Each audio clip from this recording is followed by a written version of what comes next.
Broadway's my beat. From Times Square to Columbus Circle. The gaudiest, the most violent, the lonesomest mile in the world.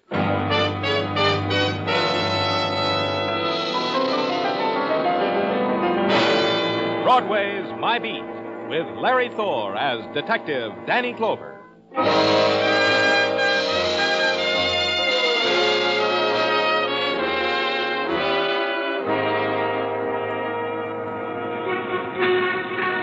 In the sunlight of April, Broadway shimmers like an enchanted garden. It's the place where golden women glide past mirrors of chrome. And you're happy because the reflection of all their smiles were for you. And nighttime comes and the sudden whirlpools of color are flung skyward from jeweled fountains. And you're happy. It's the once-upon-a-time land you've searched for. In the morning, you wish it never happened. It's Broadway, my beat.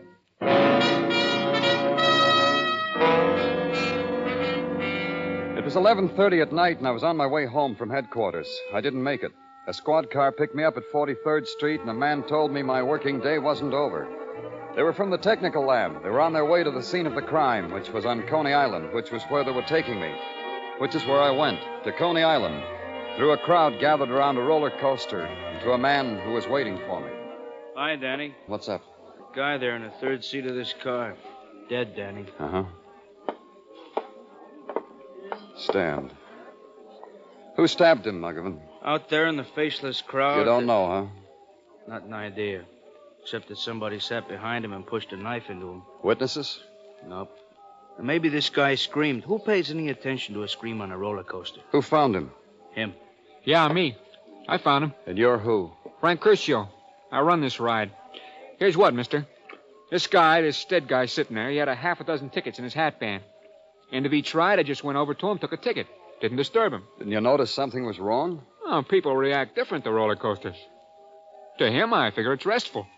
I didn't disturb him till he ran out of tickets. Then I disturbed him. Uh-huh. And I found out I couldn't disturb him. And I yelled police. That check, Muggavan? He told me just that, Danny. Identification on this man? Uh-huh, yeah, his wallet. Name, Thomas Stafford, address, here, rooming house in Brooklyn. Employed as a bonded runner for one Gerald Fuffman, jeweler. Gerald who? Fuffman. We turn it over to the technical boys now, huh? And as we performed the rites that come after violent death, the great amusement park wound down and became still, and the distant song of the carousel was washed out to sea. And the crowd shivered against the rising mist and against the memory that death had walked the carnival, that somewhere on the midway its wing had touched them. In the morning, I had a call to make to the place of one Gerald Fuffman, Esquire, jewels, etc. That's what it said on the window. Inside, Gerald Fuffman, Esquire, was very elegant, very etc. Welcome to my establishment. Make yourself comfortable, browse, indulge, etc., etc. Thank you, I will. If you permit me, I could be of rather remarkable assistance. What you had in mind, was it for an amant, a girl, a mother, a wife, a souvenir of 20 years' splendid service in your splendid factory? That would be nice. Could you make a replica of this in diamonds? Dear boy, I can make a replica of anything in anything. Baby shoes, a lover's broken heart, a suit of armor, etc., etc. Take another look. I have. It's a badge. A police badge. My dear boy, I don't know quite how to put this, but I'm afraid my establishment is quite beyond a policeman's means. You put it very neat. That leaves us nothing to talk about except maybe Tommy Stafford. Tommy? But how could you have known? Known what, Mr. Fuffman? I was just on the verge of reporting it to the police. Tommy has absconded with $100,000 worth of jewels, a pearl necklace, priceless baubles. Oh? Oh, yes. Last night at 8 o'clock, he was to deliver them to Madame Sybil in Coney Island. He and his co-messenger, Ed Drosco. They never appeared at Madame Sybil's. They vanished. Tommy Stafford is dead. What? Dead? Tommy? Tommy. Stabbed to death on a roller coaster. Oh, that's horrible. So unnecessary. It makes everything so desolate, so... etc., etc. You say Tommy and this Ed Drosco were to deliver the jewels to Madame Sybil? Yes. She had already paid me a $10,000 deposit. Last night she was to pay me the rest on delivery. She phoned me that the messengers hadn't come. I told her to be patient, that They would most assuredly make the delivery. I didn't know. I didn't know. Ed Drasco, do you have his address? He roomed with Tommy. You think Ed killed the boy? You think he killed him and stole the jewels? I don't know. What do you think, Mr. Fuffman? I called headquarters and told them to bring in a man named Ed Drasco. Then it was back to Coney Island again.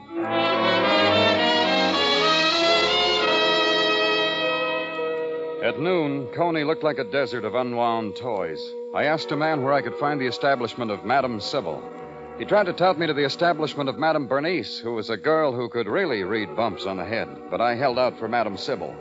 He sighed, nodded his head that way, and I went. It was a wood-framed shack with a couple of windows decked out in silhouettes of a man's head. A man's head with bumps on them, each bump with a special name. The sign on the door said, "Walk in." I did.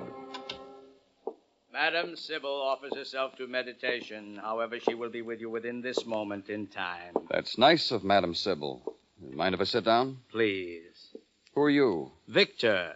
Upon this level, this is the name by which I am known. Victor. Uh-huh. Well, I'll tell you, Victor... Reflect inwardly. Seek to attune yourself to the vibrations. I've already done that, Victor. You know what? I'll bet if you unwrap that towel on your head, it'll read Hotel New Yorker. What's your business here, Mac? Police business. You will forgive Madame Sybil. Madame Sybil was lost among the Police, images. police. Can't you tell a cop yet, Sybil? What's he want? What do you want here, mister? I understand you paid a deposit on some jewels. You paid the deposit and the jewels were stolen. I like a customer like you. You don't ask questions. You make statements, and all I do is say yes. The easiest kind of customer to have. Now we'll take it off a customer and client basis and You think get... this Dodge is phony, huh? How right you are. Look at him. Look at Victor. Put your towel on straight, Victor. Let me help you. Hold still. Oh, cut it out, will you? And the grease paint. Every day he forgets to cover one ear. Ever see a man with two different colored ears? Turn around, Victor. Let him see. Okay. Look, mister, I always level with the law. I'm going to show you who I really am right here in this wall safe. Because I like to level. No secrets from the police. Sybil Spence, that's who I am. See? The jewels, Sybil. They in the safe, too? Want to look? Yeah. Yeah, I do. Nothing, huh? See? On the level. How is it that you can afford $100,000 worth of jewelry, Sybil? Because I got $100,000. More than that, 9 concessions right here in Coney. I got money. There's a law. And why this corny little pitch, reading heads? I like it. There's a law. The rest of the story, Sybil. Like in the papers, I paid a down deposit. Fuffman sent the jewels. Fuffman says, I didn't get them. Tell him, Victor. Tell the police. She didn't get him. Then neither Tommy Stafford or Ed Drasco showed up. Tell him, Victor. Neither one showed up.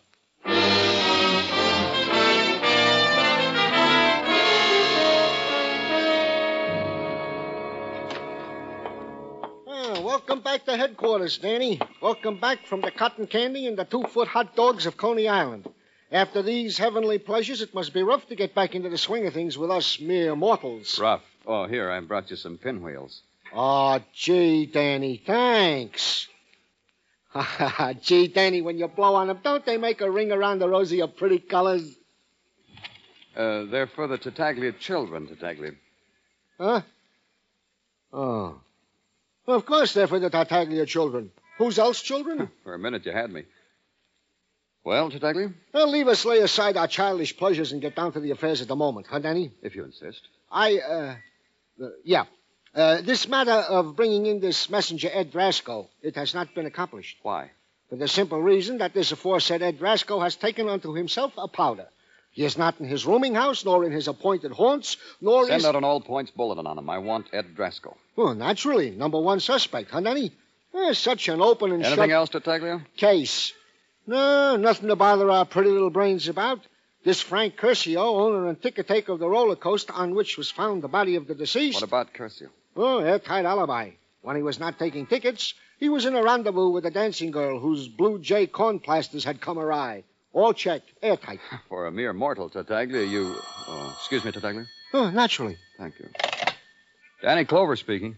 You and me, Clover, we got a date. Victor Amalfi and you. Oh, have we, Victor? You'll wear a fresh towel? I like that. Yeah. You and me and Ed Dresco.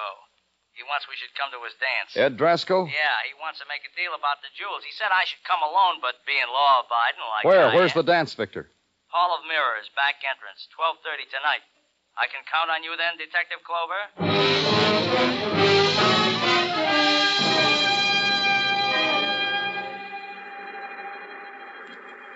Hello, Detective. Victor, Dresco made contact with you yet? He said he'd be here. I haven't seen him. I've been waiting here, but I haven't seen him. Tell it to me again. Why should Dresco contact you? So simple. A guy steals $100,000 worth of jewels, double-crosses his employer, kills his buddy. The jewels are hot, he can't get rid of them, so he makes a deal with the madam and me, $25,000. Why did you call me? Well, like I try to impress you on the phone. I'm honest. I'm double-crossing a killer. I call in the cops. You'd like it some other way? Yeah, I thought this Hall of Mirrors was closed. There's someone in there. Maybe Dresco. Come on. You first, Victor. Yeah, I know where the lights are. You better follow me, Detective. A guy can get lost in here. Is that you, Victor, or a mirror? Now there's 6 of you. I'm the third one from the left. Come on. Victor! I'm right beside you. Dresco must have brought a gun. Hey, we're standing here like ducks. With an advantage. How does he know which of us is real and which one a reflection? What are you waiting for, Detective? He's shooting. When are you going to pull your gun? Yeah, I'll do that. Victor, but what'll I shoot at? That way. That way. The shot came from right there. Shoot! Shoot!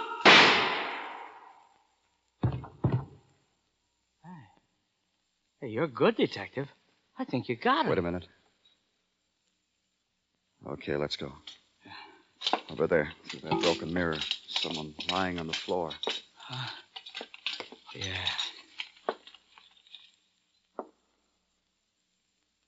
Dresco. Yeah, that's Dresco, all right. How do you know? I saw him at the jewelry store. Hey, you're really good, Detective. One shot, and you kill a man. The case is over, huh? Wait a minute. I'll see. Well, what's to see? Oh. Looking for the jewels. They on him? They're on him, huh? It's all over, huh? For Dresco. But he lied to you, Victor. No jewels, huh? No jewels. How do you figure it, Victor? A man dies for a lot of jewelry he didn't have.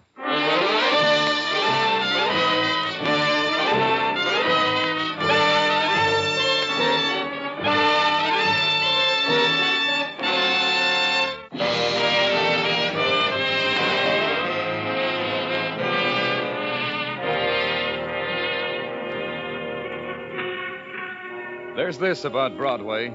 It measures emotion, computes sensation in terms of neon and Mazda. On Broadway, all that glitters is gold. When light screams, it goes well on Broadway. When darkness flares, not so good. But the death of Ed Dresco in a Hall of Mirrors, that was something else. That measured up. Almost as good as the violent death of Tommy Stafford on a roller coaster in Coney Island. And the gleam of $100,000 worth of missing jewels. That was dazzling, worth at least a sack of confetti. Carnival time, that's what it was. Carnival time. Or as Sergeant Gino Tartaglia put it.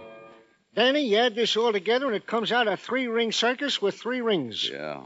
Meet the clown, Tartaglia. What are you talking, Danny? You're a hero. You kill a thief or murderer, thereby solving a previous murder. In the book, that makes you a hero. Clown is for laughing at whom? Maybe Dresco didn't need to be killed. What are you talking? You find him with his gun in his hand. Previous to that, bullets were flying amongst the mirrors in your general direction. At a time like that, you're going to stop to ask yourself, should I or shouldn't I? I was eager, Tartaglia. If I hadn't been so eager, a man would still be alive. A man we could talk to, so we could be sure. Danny, before you go any further with this selfish torture, explain to me this business of eager. If I played it smart, if I'd shown myself, maybe Dresco wouldn't have been so quick with his gun. I could have waited to take him. By the way, where is his gun? In technical for a routine check. Registry, fingerprints, and all the so forths and so forths the technical does with a gun. Yeah. The list of the missing jewels, is it up? It is out, Danny, which brings me to the tidbit of the day. A tidbit which will bring a smile to your gloom, a ray of sunshine to your... Just a tidbit, Tartaglia. Of course.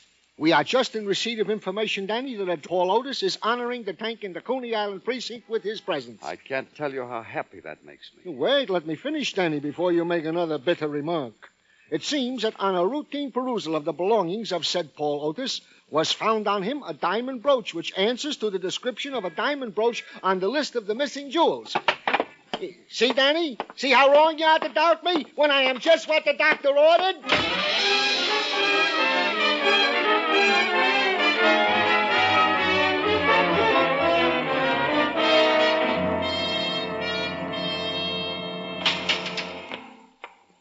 Stop banging the cell door. The hangover hurts, huh, Paul? You got to give me time to get used to being in jail. You'll close the door gently next time, yeah? Sure. My name's Clover, Danny Clover. Clover. You're telling me that because you're going to third-degree me, huh? So when you rubber hose me, I can yell, "Stop, Danny Clover!"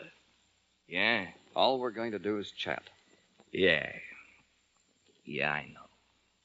Chat. You want a cigarette, Paul? Yeah. Your kind, with truth serum in it?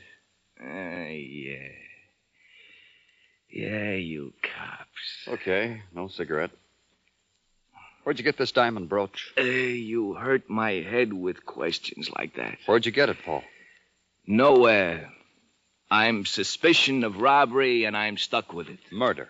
Let me out of here! Let me out of here! Paul! Let me out! Paul! Let me out of this dream! I got a crazy man! Listen to me, Let Paul. out. Listen to me. Okay. I'll listen. But don't get close to me, yeah? Don't touch me. Paul, a man was supposed to deliver this brooch and some more jewelry. A man named Tommy Stafford. He never showed up. He was murdered. I'm listening. I'm listening real good. Go ahead. Go ahead. Tommy Stafford. You know him? No.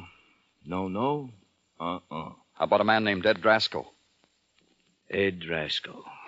You know Ed Draskell, Paul?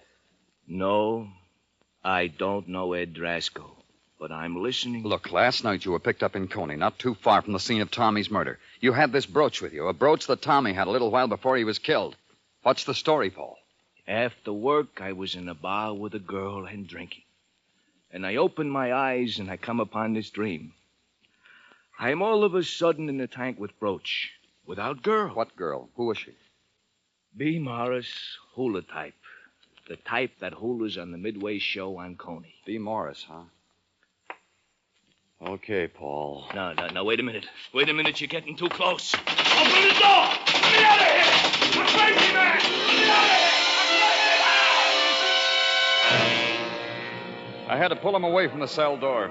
When he was aware that my hands were on him, he screamed again, ran to a corner, and with his finger drew a symbol on the air. I took it was a symbol to keep the evil beasties away. It worked. Someone opened the door and took me away from Paul Otis.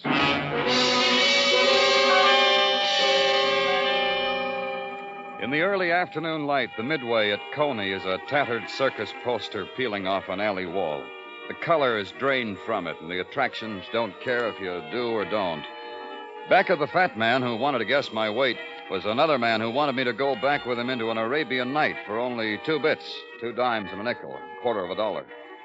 Back of him were 6 tired harem girls on a platform yawning through recorded-type music from a Coney-type loudspeaker.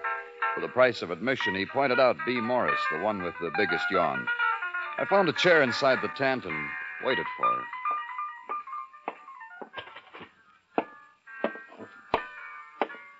The shield tells me you were asking for me. Well, now that you see me up close, you can run along, huh, sport? Here. Sit down, Dee. I want to talk to you. It thrills you to talk to an artist like me, huh, sport? Go on. Sniff my perfume. Go on. Just talk, Dee. Let's talk about Paul Otis. Him? What's the matter, sport? You jealous of Paul? Tell Auntie B all about it. Go on. Just talk, Dee. Let's talk about Paul Otis. Him? What's the matter, sport? You jealous of Paul? Tell Auntie B all about it. I'm a policeman. I want you to talk to me about Paul because we're holding him for murder. Murder? Paul? You must be kidding. Paul hasn't got enough protein to raise his voice, let alone murder. Murder. The murder of Tommy Stafford. The messenger boy on the roller coaster? Why would poor little Paul want to kill a poor little messenger boy? For a diamond brooch, maybe? To impress you, maybe? Those would be good reasons. Except Paul hasn't got it in him to think him up. Maybe you ought to know, B. We found the brooch on him. Along with the bottle tops in his pocket, we found a diamond brooch. You know him so well, B. Where would Paul get a thing like that? I'll tell you. I'll tell you for free. Maybe he got it the same place I got these diamond earrings. Look at him. Go ahead. Bite into him. Go on. Real, genuine 14-carat diamond. Yeah. They're on the missing list, B. The earrings and the brooch. Missing from 2 murdered men. Where'd you get them? This'll make you open your mouth real wide. They were left on my dressing table in a dirty little white box. Eerie, the whole thing, ain't it, Sport? You didn't wonder where they came from? Who asks where diamonds come from? We do, B. Policemen do that. Let's go where it's cool and quiet and official and talk. Like at headquarters.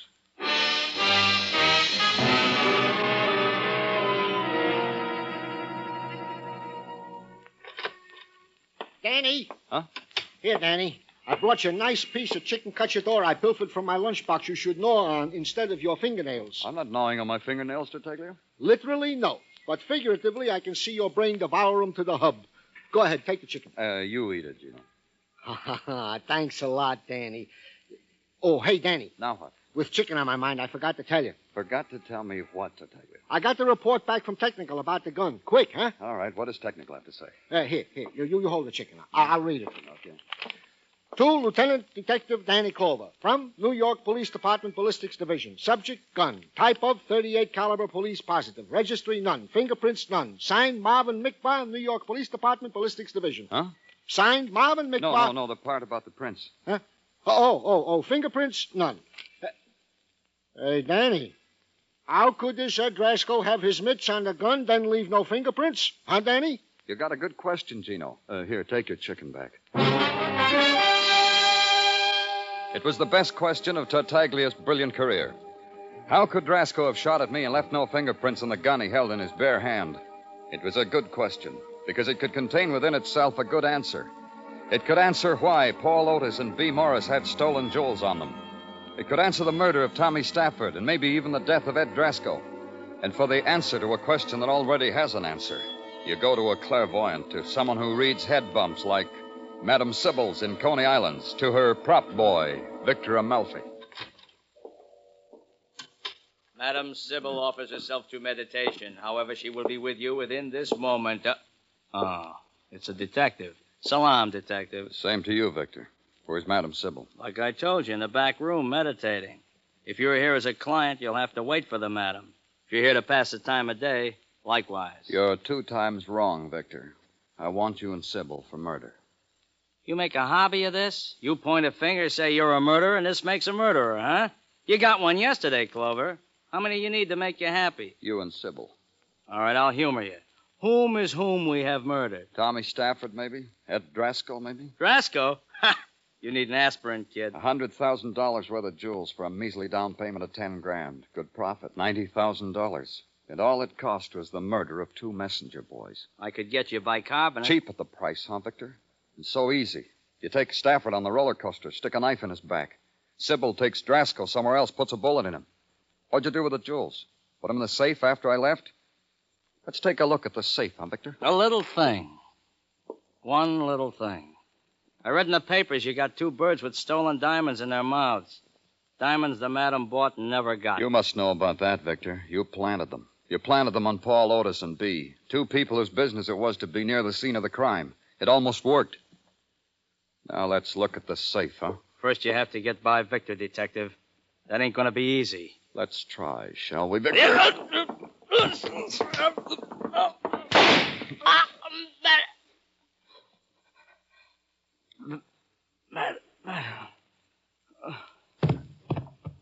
you all right, Mr. Clover? Yeah, real fine.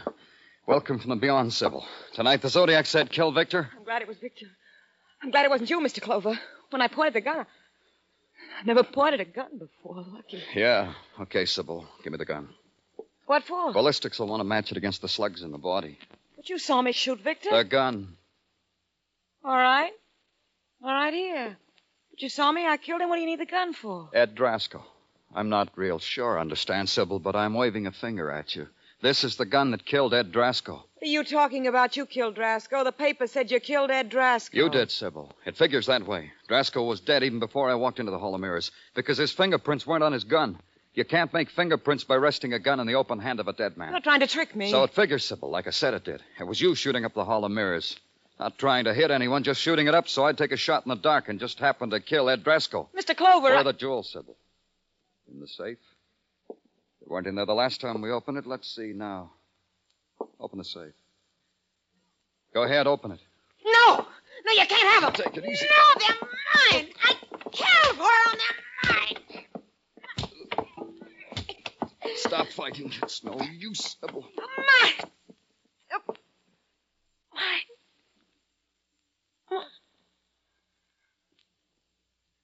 They're not mine, are they? Let's go, Sybil.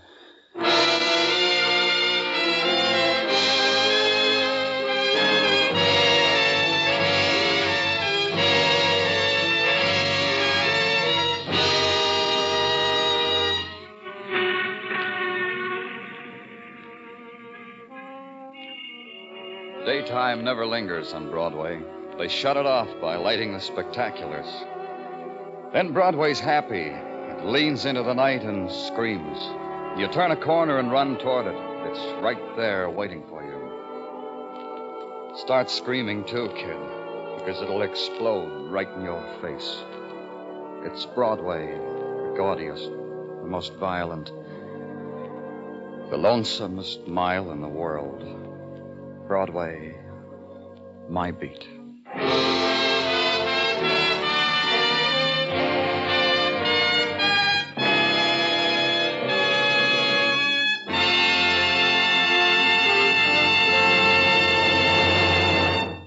Broadway's My Beat stars Larry Thor as Detective Danny Clover with Charles Calvert as Tartaglia. The program was produced and directed by Elliott Lewis. The musical score was composed and conducted by Alexander Courage. Included in the cast tonight were Byron Kane, Betty Lou Gerson, Sylvia Sims, Jerry Hausner, Jack Crucian, and Peter Lee.